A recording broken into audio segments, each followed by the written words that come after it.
friends and families, welcome to free baking class by Elfin. இன்னைக்கு என்ன class பார்க்க போகிறோம் அப்படின்னா மெஷர்மெண்ட் வந்து எப்படி எடுக்கிறது, என்ன மாதிரி அளவுகளில் எடுத்தால் கரெக்டாக வரும், ஒரு கப் ஃப்ளாரு அதாவது மைதா எடுத்தால் எவ்வளோ வரும், ஒரு கப் சுகர் எடுத்தால் எவ்வளோ வரும், இதை எப்படி யூஸ் பண்ணுறது அப்படின்னு சொல்லிட்டு எல்லாமே தெளிவாக சொல்லியிருக்கேன். வீடியோவை ஸ்கிப் பண்ணாமல் பாருங்கள். நீங்கள் ஃப்ரீயாகவே பேக்கிங் கற்றுக்கணுமா இல்லை பேக்கிங் கற்றுக்க ஆசையாக இருந்து பக்கத்தில் கிளாஸஸ் அவைலபிள் இல்லையா, ஜஸ்ட் எங்கள் சேனலை சப்ஸ்கிரைப் பண்ணி ஜாயின் பண்ணிக்கோங்க. எங்களுடைய சேனல் உங்களுக்கு பிடிச்சிருந்துச்சுன்னா லைக் பண்ணுங்கள், ஷேர் பண்ணுங்கள், கமெண்ட் பண்ணுங்கள், சப்ஸ்கிரைப் பண்ணுங்கள். வாங்க கிளாஸில் பார்க்கலாம். ஃபஸ்ட்டு பார்த்திங்கன்னா நம்ம 250 ml அளவுடைய கப்போட மெஷர்மெண்ட்டு தான் நம்ம பார்க்க போகிறோம். அதாவது இந்த கப்போட செட்டு வந்து 8 இருக்கும். அதாவது 8 கப்பு கொடுத்துருப்பாங்க, அதுதான் ஒரு கப்போட செட்டு. அதாவது இதில் என்னென்ன அளவுகள் இருக்கும் அப்படின்னு பார்த்தீங்கன்னா, ஒரு கப்புங்கிறது 250 ml, அதாவது 250 ml. அதாவது 250 mlனா திரவம், அதாவது தண்ணி மாதிரி இருக்கிறது தான் 250 ml. ஆனால் இதுவே நீங்கள் ஒரு மைதாவோ இல்லை சர்க்கரையோ எடுத்திங்கன்னா அதோட வெயிட் வந்து மாறும். அது வந்து கிராம்ஸில் நம்ம கன்வெர்ட் பண்ணி சொல்லுவோம். ஆனால் இதில் இருக்கிறது பார்த்திங்கன்னா 250 ml. mlங்கிறது மில்லி லிட்டர், அதை குறிக்கிறது தான். இது ஒரு கப்புங்கிறது 250 ml. அப்போ ஆஃப் கப்புங்கிறது, அரை கப்புங்கிறது, அதில் பாதி 250 பாதி 125 ml. ஓகேவா? இப்போ இதுக்கு எடுத்து பார்த்தீங்கன்னா 1/3 கப்புன்னு ஒன்று கொடுத்துருப்பாங்க. அதாவது இது வந்து 80 ml இருக்கும். இது வந்து என்னன்னு கேட்டிங்கன்னா 1/4 கப் ப்ளஸ் 2 டேபிள் ஸ்பூன் அளவு, இதுதான் 1/3 கப் அப்படின்னு சொல்லுவாங்க. அதுக்கடுத்து பார்த்தீங்கன்னா 1/4 கப்புங்கிறது 60 ml. இது வந்து 4 டேபிள் ஸ்பூன் அளவு சேர்ந்தது, 4 டேபிள் ஸ்பூன் அளவு சேர்ந்தது தான் 1/4 கப் அளவு. அதுக்கடுத்து பார்த்தீங்கன்னா 1 டேபிள் ஸ்பூனில் அதுவே வந்து சில பேருக்கு வந்து ரொம்ப டவுட்டாக இருக்குது. ஏன்னு கேட்டிங்கன்னா 1 டேபிள் ஸ்பூனுங்கிறது 10 ml இருக்குது, 15 mlலையும் இருக்குது. நான் யூஸ் பண்ணுறது 15 ml. ஆனால் நிறைய பேர் வந்து வீடியோவில் கேட்குறது என்னென்னா, மேம் நீங்கள் வந்து 10 mlன்னு மெஷர்மெண்ட் கொடுக்குறீங்க, ஆனால் நீங்கள் யூஸ் பண்ணும்போது அது 15 ml வந்து அந்த மெஷர்மெண்ட் கப்பை வச்சு யூஸ் பண்ணுறீங்கன்னு கேட்குறீங்க. நான் வந்து யூஸ் பண்ணுறது தான் அந்த கப்பு, ஆனால் எடுக்கிற மெஷர்மெண்ட் வந்து 10 mlக்குள்ள மெஷர்மெண்ட்டை தான் நான் எடுப்பேன். அது வந்து டோன்ட் வரி, நான் என்ன மெஷர்மெண்ட் வந்து கீழே கொடுக்குறேனோ அதை வந்து நீங்கள் யூஸ் பண்ணுங்கள். நான் வார்த்தையால் சொல்கிறேன்ல, அதை வந்து யூஸ் பண்ணுங்கள். நீங்கள் வந்து பிக்சராக வந்து அதில் என்ன போட்டிருக்கு ml அப்படின்னு சொல்லிட்டு நீங்கள் பார்க்க வேண்டாம். ஆனால் யூஎஸில் அதுக்கப்புறம் வெளிநாடுகளில் எல்லாத்துலேயுமே 1 டேபிள் ஸ்பூன் அளவுனா அது 50 ml தான். அந்த டவுட்டை வந்து கிளியர் பண்ணிக்கோங்க. அதுக்கடுத்து பார்த்திங்கன்னா 1 டீஸ்பூன் அளவு. 1 டீஸ்பூனுங்கிறது வந்து 1 டேபிள் ஸ்பூனில் பாதி தான் 1 டீஸ்பூன் அளவு. இப்போ 1 டேபிள் ஸ்பூன் 10 ml, அப்போ 1 டீஸ்பூனுங்கிறது வந்து 5 ml அந்த மாதிரி. அதுக்கடுத்து பார்த்திங்கன்னா ஆஃப் டீஸ்பூனுங்கிறது 2.5 ml அளவுடைய ஸ்பூனு.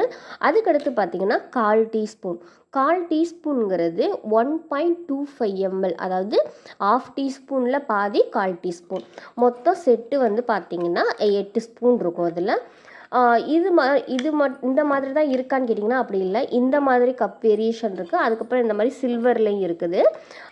நீங்கள் 2 மெஷர்மெண்ட் கப்பு வச்சுருக்கீங்க. 2 மெஷர்மெண்ட் கப்பில் இப்போ இந்த கப்பு, அதாவது இந்த சில்வர் செட்டு கப் இருக்குல்ல, இதில் வந்து நான் ஒரு கப் எடுத்துட்டேன். ஆனால் இதுக்கு வந்து நான் இந்த பிளாஸ்டிக் கப் மெஷர்மெண்ட் வச்சுருக்கேன்ல, அதில் வந்து 1 டீஸ்பூன் அளவு கார்ன்ஃப்ளவர் சேர்க்கிறேன். அப்போ அது சரியாக வருமானு கேட்டிங்கன்னா கண்டிப்பாக சரியாக வராது.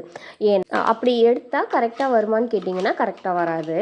இதுவும் 1 டீஸ்பூன் தான், இதுவும் 1 டீஸ்பூன் தான். ஆனால் இது வந்து கொஞ்சம் சின்னதாக இருக்க மாதிரி இருக்கும், இது வந்து கொஞ்சம் பெருசாக இருக்கிற மாதிரி இருக்கும். அதாவது இந்த கப்புக்குரிய அளவில் தான் இந்த ஸ்பூன் கொடுத்துருப்பாங்க. ஓகேவா? அப்போ இதில் மைதா எடுக்கும்போது இதில் கார்ன்ஃப்ளவர் எடுத்திங்கன்னா கரெக்டாக வரும். ஆனால் இது கொஞ்சம் சின்னதாக இருக்குது, இதில் வந்து எடுத்திங்கன்னா அது வந்து கரெக்டாக வராது. எந்தெந்த செட்டுக்கான மெஷர்மெண்ட் கப்பை நம்ம யூஸ் பண்ணுறோமோ அந்தந்த செட்டுக்கான மெஷர்மெண்ட்டை வந்து கரெக்டாக வச்சுக்கோங்க. அதாவது இப்போ ஒரு மெஷரிங் கப் செட் யூஸ் பண்ணுறீங்கன்னா அதை மட்டும் யூஸ் பண்ணுங்கள், அப்போ கரெக்டாக வரும். இப்போ நெக்ஸ்ட்டு பார்த்தீங்கன்னா, ஒரு கப்புங்கிறது 250 ml அளவுடைய கப்பை வச்சு தான் நம்ம பயன்படுத்தி எடுப்போம். அப்போ ஒரு கப்பில் நீங்கள் ஒரு கப் ஃபுல்லாக மைதா எடுத்தீங்கன்னா, அந்த மைதாவோட வெயிட்டு நீங்கள் 250 கிராம் அப்படின்னு சொல்லிட்டு நினைக்கக்கூடாது. ஏன்னா அது வந்து வெயிட்லெஸ், மாவு வந்து வெயிட்லெஸ். தண்ணினா தான் மட்டும்தான் இதில் வந்து 250 ml. அப்போ மாவு பொருளை சேர்க்கும்போது நம்மளுக்கு மைதா வந்து எவ்வளோன்னு பார்த்தீங்கன்னா, ஒரு கப் நீங்கள் மைதா எடுத்தீங்கன்னா 120 கிராம் அளவு. ஓகேவா? இதெல்லாம் வந்து ஒரு நோட்டில் எழுதி வச்சுக்கோங்க, எப்போவா இருந்தாலும் உங்களுக்கு யூஸ்ஃபுல்லாக இருக்கும். இப்போ ஒரு கப் மைதா எடுக்கிறோம். மைதா எடுக்கும்போது 120 கிராம் வருது. அதுவே நீங்கள் வந்து ஒரு கோதுமை மாவு ஒரு கப் எடுக்கிறீங்க, அப்போ வந்து என்ன கிராம் வரும்? இப்போ கோதுமை மாவும் அதே கிராம் தானே வரும், அதுவும் மாவு பொருள் தானே அப்படின்னு சொல்லிட்டு கேட்டிங்கன்னா, இல்லை. அதாவது கோதுமை மாவு வந்து கொஞ்சம் அடர்த்தியாக இருக்கும், அதாவது கொஞ்சம் கனமாக இருக்கிற மாதிரி இருக்கும். மைதா மாவு அதை விட லேஸாக இருக்க மாதிரி இருக்கும். அப்போ நீங்கள் ஒரு கப் கோதுமை மாவு எடுத்திங்கன்னா அதோட கிராம்ஸ் வந்து பார்த்திங்கன்னா 130 கிராம் அளவு வரும்.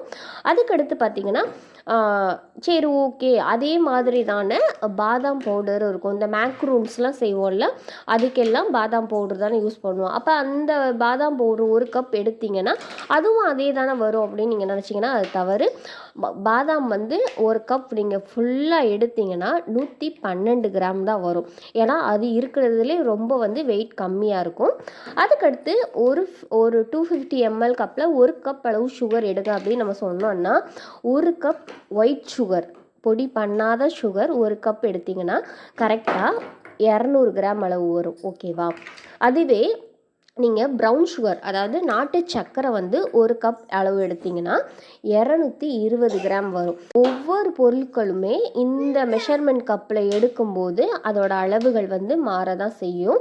ஏன்னா இதையெல்லாம் நீங்கள் நோட் பண்ணி வச்சுக்கிட்டா தான் உங்களுக்கு வந்து நெக்ஸ்ட் டைம் பேக் பண்ணும்போது என்னென்ன அளவுகள்னு கரெக்டாக தெரியும். அடுத்து பார்த்திங்கன்னா பவுடர் சுகர், அதாவது சுகரை பவுட்ரு பண்ணி ஒரு கப் அளவு எடுத்திங்கன்னா 115 கிராம் அளவு வரும். ஒரு கப் ஃபுல்லாகவே எடுத்தாலுமே 115 கிராம் தான் வரும். அதுக்கடுத்து பார்த்திங்கன்னா பட்டர். நம்ம மேக்ஸிமம் வந்து நிறைய ரெசிபிக்கு பட்ரு யூஸ் பண்ணுவோம். பட்ரு வந்து அன்சால்ட்டு பட்ரு, சால்டட் பட்ரு, அந்த மாதிரி எல்லாமே ஒன்று தான், ஒரே மாதிரி அளவில் தான் வரும். பட்டரை நீங்கள் வந்து நார்மல் ஃப்ரிட்ஜிலேருந்து எடுத்து கூலிங் ஆறுனதுக்கப்புறம் தான் அளக்கணும். அளக்கும்போது கரெக்டாக ஒரு கப்புங்கிறது 220 கிராம் அளவு வரும். அடுத்து பார்த்திங்கன்னா ஹனி. இப்போ ஹனி கேக்கு இல்லை வேறு ரெசிபி எதுக்காவது நீங்கள் செய்கிறீங்க அப்படின்னா ஒரு கப்போட மெஷர்மெண்ட் வந்து 340 கிராம் அளவு வரும். ஏன் மேம், நீங்கள் வந்து ஒரு கப் லிக்விடு திரவ பொருள் வந்து இந்த கப்பில் எடுத்தால் 250 கிராம் தானே வரும்னு சொன்னீங்க, இங்கே வந்து நீங்கள் வந்து ஹனி வந்து 340 கிராம் அப்படி சொல்கிறீங்களே அப்படி சொல்லிட்டு நீங்கள் கேட்கலாம். அது வந்து தண்ணி, பால், அந்த மாதிரி ஐட்டம் மட்டும்தான், தண்ணியாக இருக்கிறது மட்டும்தான் 250 ml அளவு. அதுவே ஹனி வந்து ரொம்ப அடர்த்தியானது, திக்கான கன்சிஸ்டன்சியில் இருக்கக்கூடியது.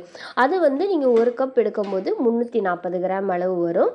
இவ்வளோ தான் பார்த்திங்கன்னா இந்த மெஷர்மெண்ட். ஓகேவா?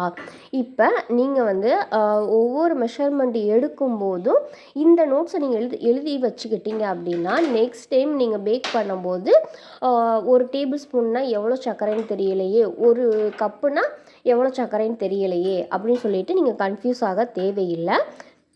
இது முக்கியமானது கோகோ பவுட்ரு. அதாவது நம்ம வந்து ப்ரௌனிஸ்க்கு, சாக்லேட் கேக்குக்கு எல்லாத்துக்குமே மெயின் இன்க்ரீடியன்ட் வந்து இதுதான். கோகோ பவுடர் ஒரு கப்பு நீங்கள் எடுத்திங்கன்னா கரெக்டாக 120 கிராம் அளவு வரும். ஆஃப் கப் அளவு மைதா வந்து நான் அளந்து எடுக்க போகிறேன். இப்போ வந்து இதில் மைதா இருக்குது.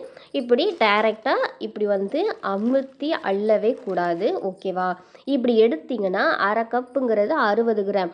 ஆனால் இப்படி எடுக்கும்போது 60 கிராமை விட அதிகமான கிராம்ஸ் வந்து இதில் இருக்கும். எப்போதுமே மெஷர்மெண்ட் பண்ணும்போது நீங்கள் என்ன பொருள் எடுக்க போகிறீங்களோ அதை வந்து ஒரு ஸ்பூன்லேயோ அல்லது வந்து ஒரு கரண்டிலையோ எதுலையாவது அள்ளி இந்த மாதிரி லைட்டாக போட்டுட்டு இப்படி ஈவன் பண்ணிக்கோங்க. ஓகேவா? இப்படி லைட்டாக ஆட்டி விட்டிங்கன்னா இப்படி ஈவன் ஆயிரும்ல, இப்படி தான் எடுக்கணும். இப்படி எடுத்துட்டு ஃபுல்லாக போட்டுட்டு ஒரு நைஃபோ ஒரு ஸ்கேலோ இல்லை வேறு ஏதாவது ஒரு டூல்ஸோ வச்சு இந்த இடத்துல இருந்து இப்படி ஈவன் பண்ணிடுங்க.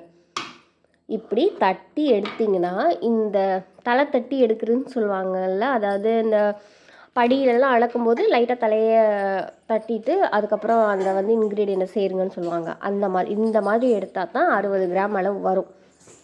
இதுவே நீங்கள் இந்த கோபுரம் மாதிரி இல்லை எனக்கு இப்படி இல்லை இப்படி வச்சு இப்படி அழுத்தி எப்போதும் அள்ளி போடுற மாதிரி அள்ளி போட்டோன்னா கிராம் வந்து அதிகமாயிரும். அப்போ கேக் வந்து ஒழுங்காக வராது. இந்த மைதா மட்டும்தான் இப்படி எடுக்கணுமா அப்படின்னு சொல்லி கேட்டிங்கன்னா இல்லை. நீங்கள் baking powder, baking soda, cornflour மாவு, கோகோ பவுட்ரு எல்லாமே ஒரு ஸ்பூனில் அள்ளி இப்படி போட்டுட்டு அதை வந்து இப்படி ஈவன் பண்ணிடணும். இப்படி ஈவன் பண்ணிவிட்டு அப்படி இல்லையா ஈவன் இது பண்ணலைன்னா இப்படி கையில் வச்சு கூட நீங்கள் இப்படி பண்ணிக்கலாம், ஒன்றும் பிரச்சனை இல்லை. இந்த மாதிரி பண்ணிவிட்டு இது எடுத்திங்கன்னா தான் இதுதான் கரெக்டான மெஷர்மெண்ட். இப்படி தான் எடுக்கணும் ஆக்சுவலி. இப்படி எடுத்து பாருங்கள், உங்களுக்கு ரெசிபி வந்து கரெக்டாக வரும். ஏன்னா ஒரு சில நேரங்களில் இப்போ இந்த மாதிரி எடுத்துருவாங்க. பேக்கிங் பவுடர் பார்த்திங்கன்னா ஸ்பூனில் அள்ளிடுவாங்க. அள்ளுனா அது வந்து இப்படி எப்படி சொல்கிறது, கோபுரம் மாதிரி இருக்கும்.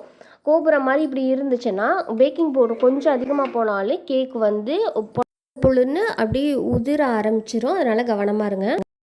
இப்போ நம்ம வந்து கிராம்ஸில் அளக்கிறதெல்லாம் அளந்துட்டோம். இப்போ வந்து எம்எல்ல அளக்கணும். எம்எல்ல அளக்கிறது அதாவது மில்லி லிட்டரில். இப்போ நீங்கள் ஆயில் வந்து 20 ml சொல்கிறீங்க, பால் வந்து 30 ml 30 ml சொல்கிறீங்க. அப்போ நான் எப்படி மேம் அளக்கிறது? அதுக்கான மெஷர்மெண்ட் வந்து என்கிட்ட இல்லை மேம், நான் எப்படி அளக்கிறது அப்படின்னு சொல்லி கேட்டிங்கன்னா, நான் வந்து இந்த மாதிரி ஒரு எம்எல் கப்பு வந்து வச்சுருக்கேன். ஆக்சுவலி வந்து இது வந்து கிளாஸு, இது கிளாஸில் உள்ளது தான். 100 ரூபாயோ நம்ம வந்தது நார்மல் கடைகள்லே, அதாவது பர்னிச்சர் கடையிலே வாங்கினது தான். இதில் வந்து 50 ml 100 ml அதாவது 50 100 150 200 250 300 ml வரைக்கும் இருக்குது. இதில் நான் அளந்துக்குவேன். இந்த மாதிரி என்கிட்ட இல்லை மேம், அப்போ என்ன பண்ணுறது அப்படின்னு சொல்லி கேட்டிங்கன்னா, நீங்கள் வச்சுருக்க மெஷர்மெண்ட் கப்பிலே அந்த அளவுகள் எல்லாம் க்ளீனாக கொடுத்துருப்பாங்க. ஓகேவா? இப்போ ஒரு டேபிள் ஸ்பூனுங்கிறது கரெக்டாக 10 ml. நான் வந்து 15 ml யூஸ் பண்ணுறேன். அதை வந்து கணக்கில் வச்சுக்காதீங்க. நான் வந்து சொல்கிறது 10 ml தான் எல்லா இடத்துலையும் ரெகுலராக கிடைக்கிது. இப்போ ஒரு டேபிள் ஸ்பூனுங்கிறது 10 ml. அப்போ நான் 20 ml சேர்க்க சொல்கிறேன் அப்படின்னா இதிலேருந்து ஃபுல்லாக, அதாவது ஃபுல்லாக நீங்கள் அள்ளிக்கலாம். பாலோ தண்ணியோ எண்ணெயோ எதுவாக இருந்தாலும் 2 ஸ்பூன் எடுத்திங்கன்னா, அதாவது 2 டேபிள் ஸ்பூன் எடுத்திங்கன்னா அது 20 ml வந்துடும். இதுவே இல்லை, இது வந்து ஒரு பெரிய குவான்டிட்டி ஒரு 100 ml சொல்கிறேன் அப்படின்னா நீங்கள் என்ன பண்ணலான்னா, ½ கப்பு இருக்கிறதுல ½ கப் வந்து 125 ml வரும். ½ கப்புங்கிறது பாதி கப்பு, அதில் வந்து 125 ml அளவு ஃபுல்லாக எடுத்துருங்க. ஃபுல்லாக எடுத்துகிட்டு அதுலேருந்து 2 டேபிள் ஸ்பூன் அளவு வெளியில் எடுத்துருங்க. வெளியில் எடுத்துட்டிங்கன்னா 25 ml வெளியில் எடுத்துட்டிங்க. அப்போ மீதி இருக்கிறது 100 ml. அதை வந்து நீங்கள் பயன்படுத்திக்கலாம். அப்படி தான் நம்ம வந்து எப்படி மேனேஜ் பண்ணணும், இருக்கிறதுல வச்சு எப்படி நம்ம அளவுகளெல்லாம் கன்வெர்ட் பண்ணலாம் அப்படின்னு சொல்லிட்டு நிறையவே கற்றுக்கங்க. நான் வந்து இந்த கிளாஸ் எப்போ வாங்க ஆரம்பித்தோன்னு பார்த்தீங்கன்னா, நான் பேக்கிங் கிளாஸ் அப்லோட் பண்ணும்போது தான் இது வாங்கினேன். அது வரைக்கும் நான் இதை வந்து யூஸ் பண்ணவே இல்லை. என்னுடைய எல்லா ஆர்டர்ஸ்க்குமே, எல்லா கேக் ஆர்டரு, எல்லா ப்ரௌனி ஆர்டர் எதுவாக இருந்தாலுமே இந்த கப்பிலே நான் கன்வெர்ட் பண்ணி எம்எல் எவ்வளோதுன்னு சொல்லிவிட்டு நானே ஒரு பிளான் பண்ணி மெஷர்மெண்ட் பண்ணிப்பேன். அவ்வளோதான். அதனால் எடுத்தோன்னே எல்லாம் வாங்கணும்லாம் அவசியம் இல்லை. இருக்கிறதுலே நம்ம வந்து ஈஸியாக கனெக்ட் பண்ணிக்கலாம். அவ்வளோதான். நான் கொடுத்துருக்க மெஷர்மெண்ட்டில் ஒரு சில நோட்ஸ்லாம் இருக்கும்ல, அதெல்லாம் எழுதி வச்சுக்கோங்க, உங்களுக்கு அப்பப்போ யூஸ் ஆகும். அப்புறம் பார்த்திங்கன்னா இதுதான் பேசிக் என்னவோ அதையெல்லாம் நம்ம வந்து தெரிஞ்சுக்கிட்டாச்சு. நெக்ஸ்ட்டு வந்து நம்ம கேக் செய்கிறத ஆரம்பிச்சிடலாம். இப்போ ப்ரௌனி வந்து நம்ம நேற்று பேக் பண்ணோம். இன்றைக்கான கிளாஸ் வந்து மெஷர்மெண்ட் கிளாஸ். அதுலேயும் வந்து ஒரு சில பேர் வந்து டவுட்டுன்னு கேள்வி கேட்டிருந்தாங்க. அதாவது மேம் பேட்டர்லாம் ரெடி பண்ணியாச்சு, ரெடி பண்ணதுக்கப்புறம் கரண்ட்டு போச்சுன்னா என்ன பண்ணுறது அப்படின்னு சொல்லி கேட்டாங்க. ஒன்றுமே பண்ண முடியாது. ஒருவேளை அந்த பேட்டரோட அந்த டின்னு, அதாவது 1/2 கிலோ நீங்கள் பண்ணுறீங்க, 1 கிலோ பண்ணுறீங்க அப்படின்னா அதுக்கான சைஸில் உங்கள்கிட்ட குக்கர் இருந்துச்சுன்னா நீங்கள் வந்து குக்கரில் பேக் பண்ணலாம். ஆனால் குக்கரும் அந்த சைஸில் இல்லைன்னா அந்த பிரியாணி பாத்திரம் மாதிரி பெரிய பாத்திரத்தில் வச்சு பேக் பண்ணலாம். அதுவும் அந்த மாதிரி இல்லை, கரண்ட்டும் இல்லை, என்ன பண்ணுறதுனா ஒன்றுமே பண்ண முடியாது. ஏன்னா பேட்டரை வந்து ஃப்ரிட்ஜில் வைக்க முடியாது. வச்சாலும் அது வந்து கரெக்டாக வெந்து நம்மளுக்கு வராது. அது வந்து அவ்வளோதான், போச்சு, ஒன்றும் பண்ண முடியாது. இந்த டவுட்டை வந்து அவங்க கேட்டிருந்தாங்க, அவங்களுக்கு கிளாரிஃபை பண்ணுறதுக்காக இதை சொல்லியிருக்கேன். நெக்ஸ்ட்டு பார்த்தீங்கன்னா பேக்கிங் ரா மெட்டீரியல்ஸ்லாம் எங்கே வாங்குறது அப்படின்னு சொல்லிட்டு நிறைய பேர் கேட்குறீங்க. பேக்கிங் ரா மெட்டீரியல் ஷாப் அப்படின்னு சொல்லிட்டு ஆன்லைனில் சர்ச் பண்ணிங்கன்னா உங்கள் டிஸ்ட்ரிக்டில் எந்தெந்த இடத்துல காட்டுதோ அந்த மாதிரி இடத்துல போய் வாங்கலாம். அப்படி இல்லையா எசன்ஸ் ஷாப் அப்படின்னு இருக்கும், இல்லைனா எசன்ஸ் மார்ட் அப்படின்னு இருக்கும். அந்த மாதிரி கடைகளில் நீங்கள் வந்து கேட்டு பார்த்தீங்கன்னா கண்டிப்பாக கிடைக்கும். அப்படியும் உங்களுக்கு அந்த கடையை தேடி கண்டுபிடிக்க முடியலை அப்படின்னா நீங்கள் என்ன பண்ணுறீங்கன்னா, ஒரு பேக்கரி உங்கள் பக்கத்தில் பேக்கரிலாம் இருக்கும்ல, அந்த பேக்கரியில் வேலை செய்கிறவங்க அந்த மாதிரி இருப்பாங்கள்ல, அவங்கள்ட்ட போயிட்டு அண்ணா இந்த மாதிரி பேக்கிங் திங்ஸ்லாம் நீங்கள் எங்கே வாங்குறீங்க, இந்த எசன்ஸ்லாம் எங்கேண்ணா வாங்குறீங்க, இந்த க்ரீம்லாம் எங்கே வாங்குறீங்கன்னு சொல்லிட்டு கேட்டிங்கன்னா கண்டிப்பாக உங்களுக்கு ஹெல்ப் பண்ணுற நினச்சாங்கன்னா அவங்க சொல்லுவாங்க. ஒரு சில பேர் வந்து சொல்ல மாட்டாங்க. நிறைய பேருக்கு நான் வந்து இதை வந்து சஜஷன் பண்ணிருக்கேன். ஏன்னா நான் தேடினேன் கிடைக்கல அப்படின்பாங்க. அவங்களுக்கு இந்த இதை தான் சொல்லுவேன், பக்கத்தில் எந்த பேக்கரியாக இருந்தால் அவங்க ரா மெட்டீரியல் எங்கே வாங்குறாங்கன்னு ஃபஸ்ட்டு தெரிஞ்சுக்கோங்க, அங்கே போயிட்டு நீங்கள் வாங்கிக்கலாம். ஏன்னா பேக்கிங் ரா மெட்டீரியல் ஷாப்புக்கும் ஆன்லைன் ஷாப்பிங்க்கும் நிறைய டிஃப்ரெண்ட் இருக்குது. ஏன்னா இப்போ நானே எக்ஸாம்பிள் சொன்னேங்க, ஒரு கோகோ பவுட்ரு வந்து நான் 1 kg வந்து 450 ரூபாய்க்கு தான் வாங்கினேன். ஆனால் அதுவே ஆன்லைனில் 850 ரூபா, டபுள் மடங்கு அளவு அமௌண்ட் வந்து ஜாஸ்தி. அதனால முடிஞ்ச அளவுக்கு பேக்கிங் ரா மெட்டீரியல் ஷாப்லேயே நீங்கள் வாங்கிக்கலாம், ஒன்றும் பிரச்சனை இல்லை. ஏன்னா நானே அமேசானோட லிங்க் வந்து நிறைய வீடியோஸில் கொடுத்துருப்பேன், நிறைய பேர் வந்து பர்ச்சேஸ் பண்ணாங்க. இப்போ எல்லாருமே கேட்குறீங்க.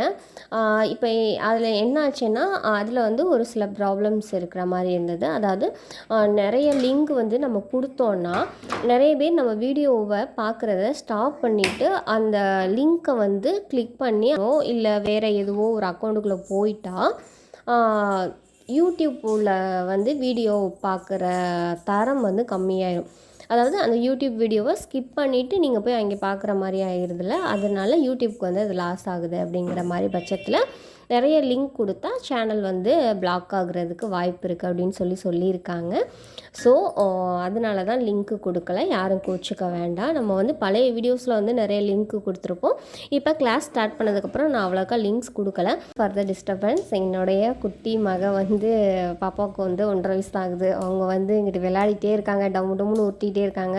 ஆடியோ எதுவும் டிஸ்டர்ப் ஆயிடுச்சுன்னா சாரி எல்லாருக்கும். அதுக்கப்புறம் நீங்கள் கொடுத்த லவ் அண்ட் சப்போர்ட்டுக்கு ரொம்பவே நன்றி சொல்கிறேன்.